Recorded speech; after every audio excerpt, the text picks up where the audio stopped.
I love Psalms 139:13. It says, "You made all of the delicate inner parts of my body and knit me together in my mother's womb." There's a part of a woman, a mother, that God designed that multiplies, nurtures, and develops the intricacies of an environment, and it's a creative womb within her. Not just in a natural sense and a physical sense, but also in a spiritual sense, an emotional sense. Every aspect of life is influenced by a mother. You know, when a woman is in a room, there's a power within her to influence that environment that will create the environmental condition or overtones of that environment. Mothers set the course of a household through their influence. They're not responsible for the success of a man, but they can definitely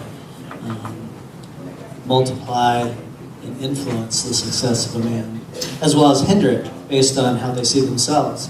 It's the soil in which God plants dreams and ideas, and just like when you plant a seed into a good soil, it produces based on the nutrients of the soil. But if it's soil that's been mistreated and abused and all the nutrients sucked out of it, the fruit of that is not as healthy.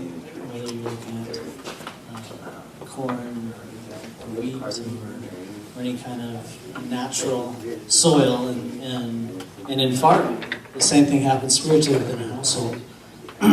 God, by design, created a woman to influence and multiply and give back in many different ways. And he did it strategically.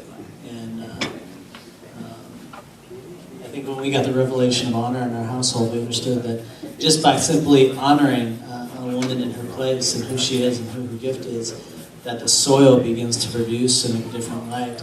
You don't have to change the way you talk, you don't have to change the way you act, you don't have to change any of that, but the soil starts to produce in a different way because of just the concept of honor in our lives. So it's exciting. A mother is a natural picture of the Holy Spirit in our lives. You know, and a mother in our lives represents comfort and teaching from a spiritual aspect. And it's part of the Spirit. So you have the Holy Spirit represented by a mother, earthly mother, and it's the spirit of man. The ability to comfort and teach and be comforted and to be able to be taught. You know, where your siblings and your friends tend to be the picture of Jesus or a picture of the body, you know, which is the aspect of companionship and communication is where we get those qualities in our life. And then that of the Father. The Father is a picture of God, and it's a picture of the body. The soul is Jesus, siblings are Jesus, but the body is the Father. And that's your identity, your value, your protection, and your provision in life. But a mother is a picture of the Holy Spirit, and the Spirit of God moving in our lives, and our spirit that's reborn. And within that, there's great comfort and God's ability to teach us within that. And it's from that place that mothers influence us the most. You know, and sometimes moms are forced into the roles of being a father. You know, to trying to put identity because of us may get lost at times in provision and protection, but that's not what she was designed for. And but the great thing in those instances is that God actually steps in and becomes that father figure. And it's mom's job just to comfort and teach and to point back towards God in those instances, because God is sufficient to do those things, and we don't have to take up those roles naturally, what he wants to do spiritually for our kids and everything. And then when we lack those figures in our lives, to go to God, it's not moms. Moms tend to take on everything at all times, and if he's not going to do it, then I'm going to do it.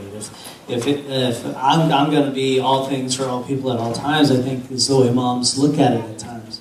And there's a trust that comes from a place of being a mom that, you know what, God, if there's a lack in that father figure, God is the one that wants to step in and be identity and value and protection and provision. But when we naturally try to take roles that we're not designed for, then we're going to give an imperfect picture of a perfect God. And we could never live up to that.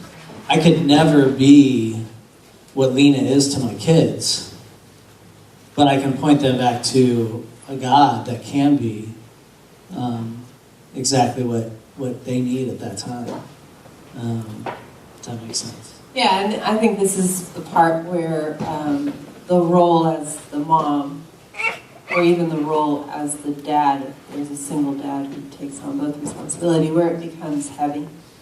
And something that we say is, if you say you have to do whatever it is, you've missed out on your get-tos in life.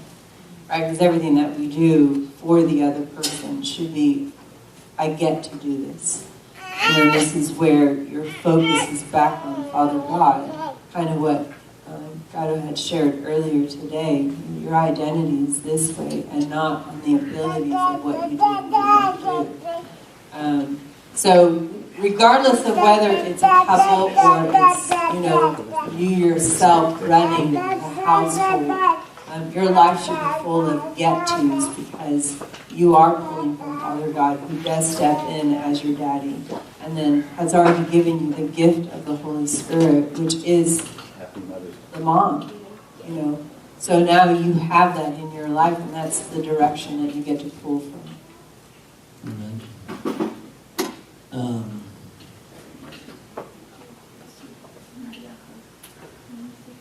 In 1 Corinthians 11, 7-9, it says, a man ought not to cover his head, since he is the image and glory of God, but the woman is the glory of man. For man did not come from woman, but woman from man. What God did is that he actually pulled the spirit of man, which is his spirit. He's not saying I'm taking the spirit of a male, but he pulled the spirit of man, which is male and female. It's not talking about gender. It's his spirit that he pulled, and he put him into the male, and he put him into the female. So the same spirit of God that's in a man is in the same spirit that's in a woman. He didn't put a different spirit within each of them. He put his spirit into them, the spirit of man, who is alive and who is real and who is one with God within that. And it says that it's not good for man to be alone. He will need a helper suitable for him. Alone in that is alone as one. He didn't make us to be just one. Alone means separate, apart, being alone. And what God did is he took his spirit and he put that spirit into man so they would be alone. And he's talking now male and female in the natural. It's not good for them to be natural. The spirit of man is the same. The same spirit in Lina is the same spirit in me that is from God. But in the natural, he made us different and had different ideas for how we would live out this life. It says in 1 Corinthians 11:9, it says, neither was man created for woman, but woman for man. By design, spiritually and naturally, everything within a woman was created for man on this earth. Not in the sense of oh my gosh, I'm here just to serve this guy type of thing. And that's where we go. And especially in this culture, we have such an entitlement culture that it's politically incorrect to talk about the roles of spouses within our culture. But a woman was created in that all her giftings, talents, and viewpoints, everything was created for man and mankind, not for the man. We tend to say the man, and we're like, the man. It's like, but her mental faculties were created for man. Her thought processes, her physical body, her intellectual abilities, her education, her expertise was all created for man. Because it wouldn't be good for man to be alone. Thank God, we would still be pulling fingers and eating all the time. That's all we would do in the cave, and we would never have had any motivation to do anything else in our lives. that's all we'd be doing. We'd be lost. You know, as young men, we get up in the morning and we get dressed not to impress other men. We don't. Everything we do is to go out, and she was created to influence man and make mankind, both as individuals and society, better. You know. So whatever a man has is hers also. You know, she was created for man, but everything man has is for him, right? All of his money, she was made for it, right? All of his vision, she was made to enhance him. You know, all of his dreams, she was made to bring them to pass. All of his hope, she was there to make them a reality. Which also means that when he buys a car, she gets to drive it. When he brings home money, she gets to spend it. When you go out to dinner, she always eats yours, right? Always. So the story behind that is that we would go out to eat, and he would say, "What are you going to get?" "Oh, I don't know what to pick." "What are you getting?" "Well, I think I'm going to get," and he would say, "Whatever you get." Then I would order. Then the food actually would arrive, and I'm like, "Yours is so much better than mine." Make better choices. So then he would say, "Do you want mine?" "Yes, I want yours." Always. Now I get to clear what she's going to order.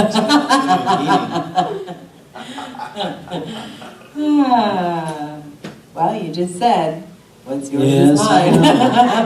You know, but I think, especially this day and age, like if you were to hear that, that is a chauvinistic, sexist viewpoint of women, you know. But what we're talking about is the roles and the positions in which we find ourselves in. Be they male or female, there's times that it's a position and attitude of the heart versus a gender role. You know, don't get stuck on genders because we're having this battle of the sexes because of daddy issues and everything else in this life, you know. There's a lot of hurt out there by men. Most hurt comes from men. I don't think there's a broken woman out there that wasn't influenced by a man that brought that brokenness on, whether one generation ago or this generation or 2 generations ago. That bitterness, usually, because man is a picture of provision and of protection and identity, and when he is broken, he breaks the things around him. You know, and it's filtered into the society to a way that we begin to attack the male naturally as that source of pain versus the individuals that are broken themselves.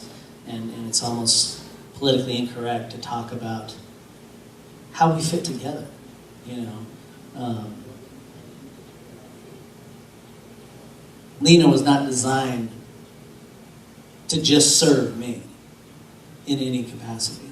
Woman was not designed just to serve man in a capacity that is where her value comes. Her value comes that she has the same spirit that I do from God in her. And she is 100% responsible to hear from God, just as I'm 100% responsible to hear from God. But within our roles of the family, she takes a role of a wife. She takes the role and the position to where she gets to influence and multiply and mirror back the things that I'm supposed to lead her, to champion, and to have that leadership vision and visionary of the family, and to cultivate that vision within her, as well as to protect and provide for it. There's times, though, that she's going to be called into the position of a leader, and into the position of a visionary, and into a position of cultivating that vision, and into a position of protecting and providing for that position. So when you think of male and female, don't think of them as these gender roles, but think of them as positions on which there's a male tendency to be a visionary and a sower and a protector. And there's a female tendency to be an influencer and a multiplier and a reflector. But it's not based on genitalia. right? It's based on the position of the heart and where you are at in life. A woman can be a leader and a visionary of a business and an influencer or a sower and cultivator of that business, and also well as a protector and provider of the vision of that business. So when we're talking about roles, we're not talking about the sexes, we're talking about positions on which we go to. But we've been so hurt and damaged for generations that we begin to attack the genders, and anything we identify as genders is becoming evil and bad. Does that make sense? But the role of a mom is one of influencer. She's called to influence. There's nothing that happens on this earth without her influence. You know, as if I'm supposed to give the vision of the family, she's designed to influence that in a big way. And she becomes a co-leader within the vision that I have within that part of our family. And she shares the vision, and together we accomplish it. That's kind of the role. And she takes that vision and she enlarges it and she extends it, and it goes beyond anything I could do on my own.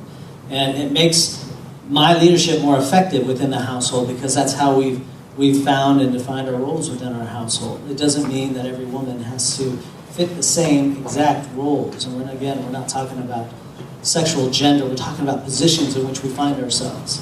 There's going to be times that Lina's the visionary for my boys. And she's going to cast vision that I've casted. And there's times I'm going to find myself as an influencer under the...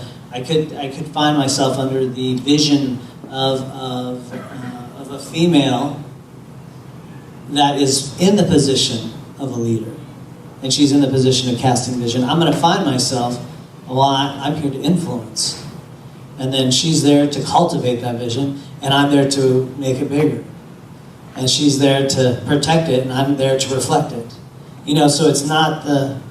I just feel that we get so stuck in this society, and we've been so lied to by a movement that bashes the sexes, you know, from generations of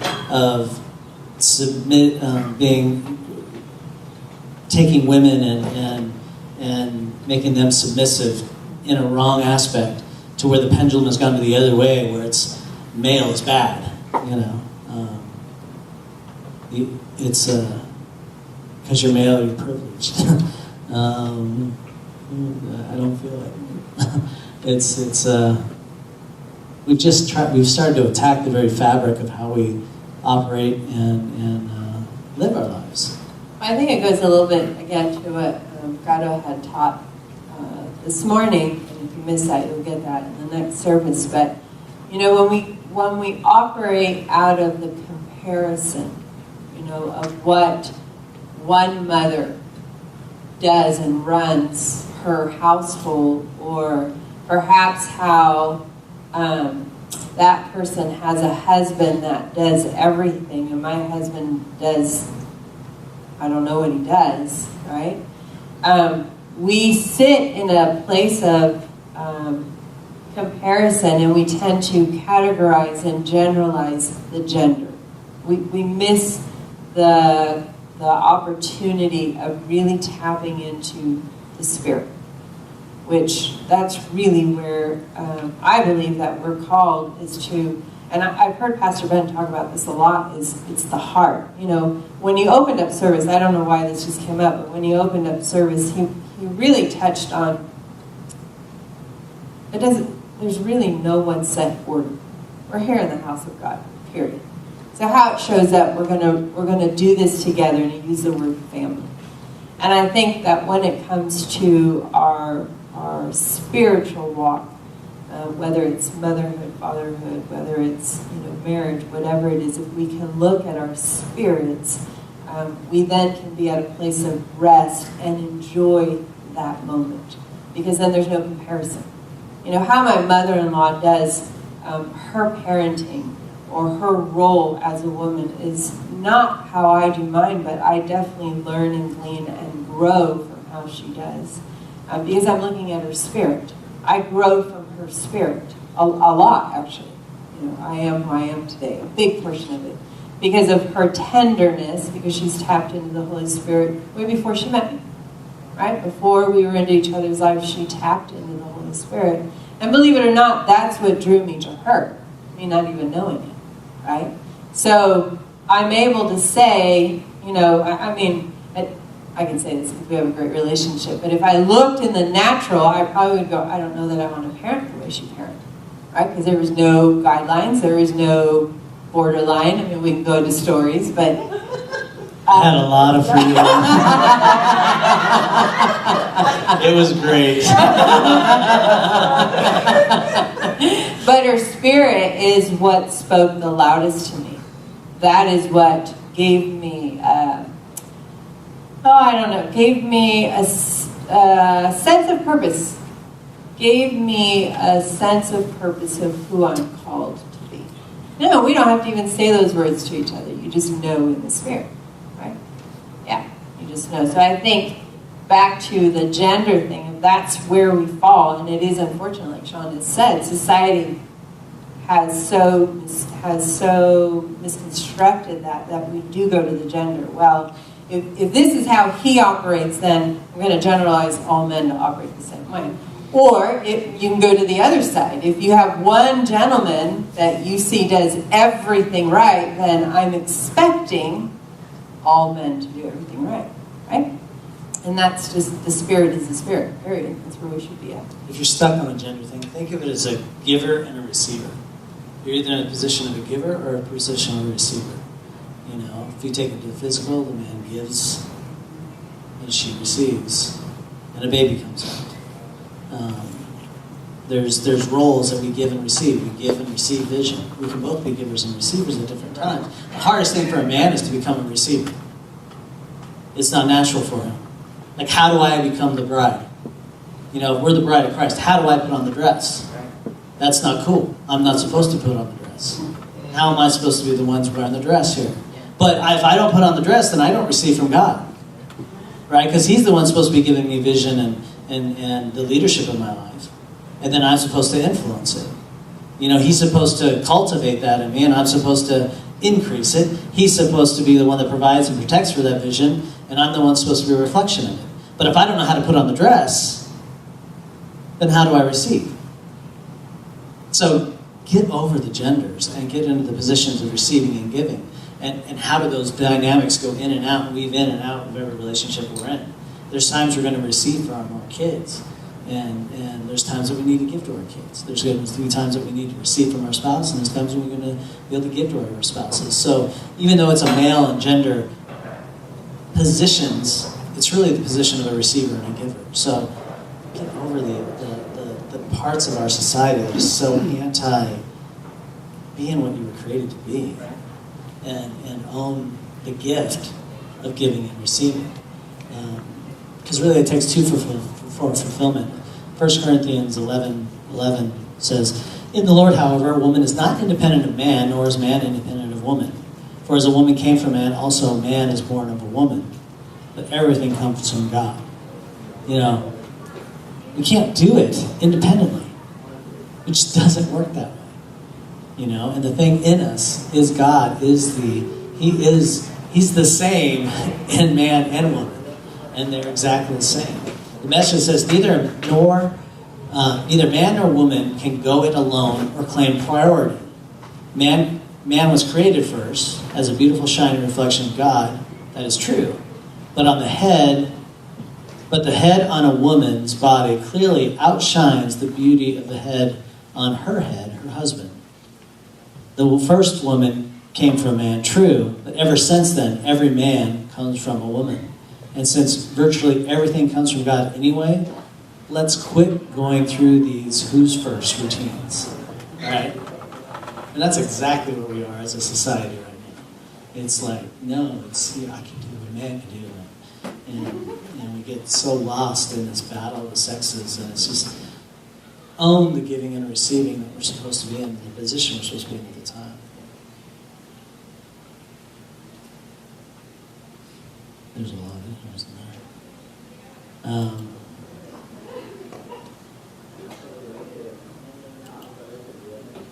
It's sad that because of the failure of man in his role, is driven a spirit to where there is no leadership in society. You know, there's a failure of leadership within our society, which has caused a woman to be a man. You know, the amount of divorce, the amount of abuse, and the amount of just the lost leadership of men has propelled and driven women to become the desire to be men, because they don't trust man. You know, and it's hard to trust man, because man is man and man fails, right? We're broken just like everybody else is broken, and what's happened is that men have become intimidated by women who are on purpose, because of the wrong generations of looking at women wrong has caused us to be afraid of a woman that's living in purpose and by design, and actually creating, because she is a creative force. And at this day and age, it's a sad thing to see it's still happening, but it does. And the hopes is that as givers and receivers, when we understand our position, that we can go into a place of submission, of receiving from a woman on purpose, and giving to those around us out of a good place. I don't know. It's exciting when you understand the roles and the positional changes that we go through. There's times where I'm the receiver. There's times where Lina's the receiver. There's times when I'm the giver and she's the giver. And we just got to know when God's doing his thing, how to switch in those roles from time to time. Amen. Good? Yeah. Okay, we're good. Yeah. I will receive. I'll give it to you today. You can receive. I don't know where you went with it. Dinner and gifts. We did breakfast this morning. She had breakfast on the patio. Yeah, that was actually really nice. You know, this is when you actually see all your work. There are times like this. Anybody see what I've done or what I'm doing, or do they even know what I want? And the boys, all three, are really good about being in tune to the things that matter to me. And the things that matter to me is quality time and just the little details. So I had coffee made in a brand new mug. I love mugs. I love coffee mugs. And this one is, all I could say was look at it, and Micah just wanted to know, do I like the coffee or not? Like, am I going to drink the coffee? And they just kept saying, I just love it. I love the color. I love what it says. Well, then they had breakfast for me, but it was done outside with the patio, and they had a beautiful blue or purple orchid, just real pretty. And they made scrambled eggs with salmon. Micah did, huh? With salmon and feta. And, you know, just that. Just, you know, I hear the birds outside. It's nice and fresh. And I go, all right, gotta go. Let's go. She slept in. But, yeah, just a appreciation, actually, of, okay, those little things, that fills me up. It just did. It just filled me up completely. And you know what? For everybody, it shows up different. It shows up different, and I think that's really important. That's in my heart. It's really important that women understand it shows up different for everybody. And it's being able to recognize how it shows up and embrace that moment. So, for some, it could be maybe on the way out. You may get a text that you weren't expecting, and it just filled you. Recognize that, because in your moments, in your journey as a parent, as a woman, as a mother, you're going to need to be able to pull on that and go, wait a minute, that the negativity that's coming from the enemy is so minute in comparison to what has been fed into me in all those years. Does that make sense? So be able to recognize that, embrace that, however it shows up. However it shows up throughout you. Amen?